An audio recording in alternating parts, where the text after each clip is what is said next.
Slab casting এর আগে যে জিনিসগুলো আসলে দেখে নেওয়ার ব্যাপার আছে সেগুলো নিয়ে আমি আজকে ছোটোখাটো একটা ডিসকাশন করব। কংক্রিটের মাঝখানে যে রিবার থাকে সেটার প্রপার প্লেসমেন্ট, সেটার অ্যাজ পার স্পেক এই জিনিসগুলো সেট করা হয়েছে কিনা, স্পেসিংগুলো ঠিক আছে কিনা, এই ব্যাপারগুলো যদি আমরা ভালোভাবে চেক না করে নেই তাহলে কিন্তু অনেক বড় ধরনের ঝুঁকির মধ্যে আমাদের এই প্রজেক্টটি বা যে কোনো একটা বিল্ডিং পড়ে যাবে। সো ফার্স্ট অফ অল যে জিনিসগুলো দেখার ব্যাপার, এই যে আমাদের যে ব্লকটা দেখতে পাচ্ছেন এগুলোকে আমরা বলছি কংক্রিট ব্লক। এটা কিন্তু বটম জালি এবং টপ জালির জন্য এদের মেজারমেন্টটা কিন্তু ডিফারেন্ট।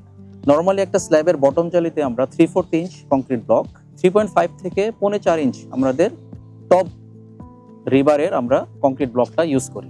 এগুলো যদি প্রপারলি প্লেস না হয় তাহলে কিন্তু কংক্রিট এক্সপোজড হয়ে যাবে এবং কংক্রিটের মধ্যে পানি গিয়ে রাস্ট ডেভেলপ করবে।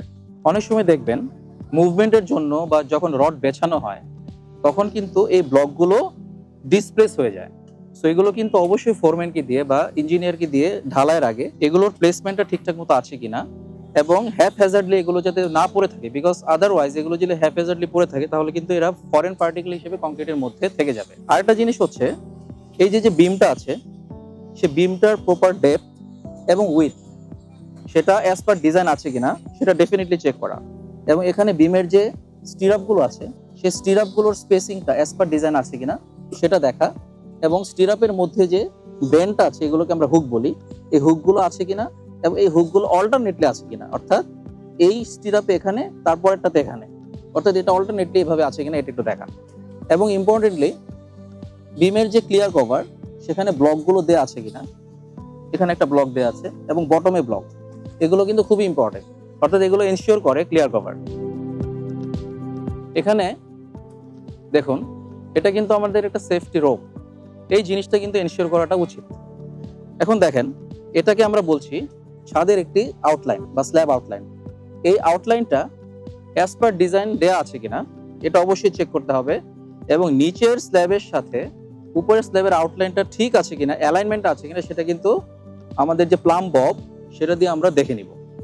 আরেকটা জিনিস হচ্ছে এখানে আমি যদি একটু দেখাই, এই যে ফাঁকা স্থানটা আছে এটাকে কিন্তু আমরা ক্লিয়ার কভার বলি। এটা অনেক সময় স্ল্যাব এজ থেকে অনেক সময় স্ল্যাব এজের সাথে লেগে যাচ্ছে, ফলে সেখানে কিন্তু ক্লিয়ার কভার থাকে না। এখানে কিন্তু প্রপারলি ক্লিয়ার কভারটা মেনটেন করা হয়েছে।